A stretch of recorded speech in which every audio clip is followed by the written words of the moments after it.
We're back in Somerset County, Pennsylvania. The days leading up to the 10th anniversary of 9/11 tended to be rainy in the east, but we wanted to come here to the Flight 93 National Memorial near Shanksville. This will be the visitors' entrance when the memorial opens to the public for the first time on Saturday.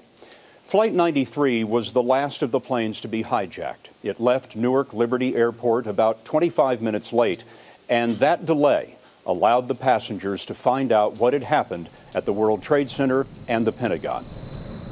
The memorial borders the field where the plane came down.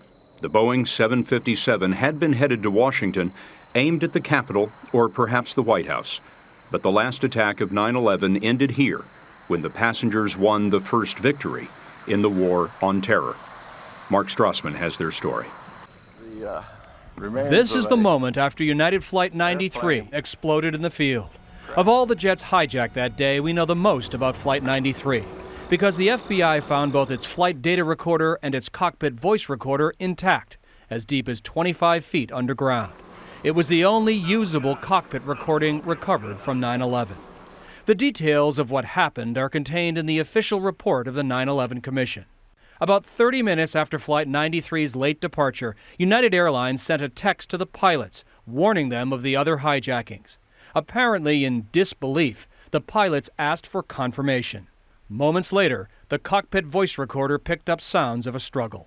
"Mayday, mayday, mayday," one of the pilots radioed air traffic controllers. Someone yelled, "Get out of here." A woman, likely one of the flight attendants, is heard to say, "I don't want to die." The hijackers stabbed the crew with box cutters. Flight 93 turned for Washington, D.C.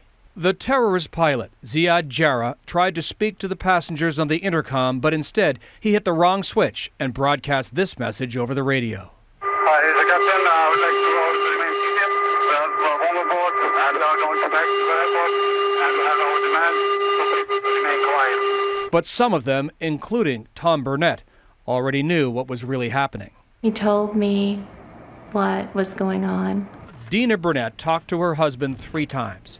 She told him about the World Trade Center and the Pentagon, and he told her this. He said, "Don't worry, we're going to do something."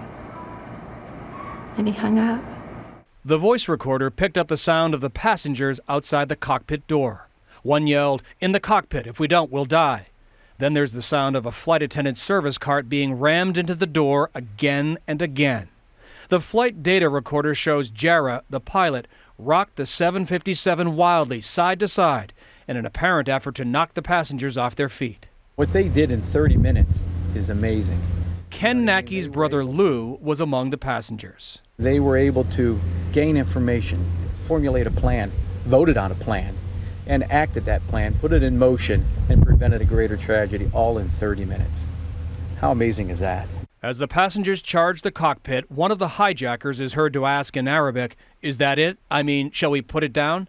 The other replies, "Yes, put it in it and pull it down." Flight 93 rolled onto its back and crashed into the countryside at 580 miles an hour. It was 20 minutes from Washington, D.C. Mark Strassmann, CBS News, Atlanta.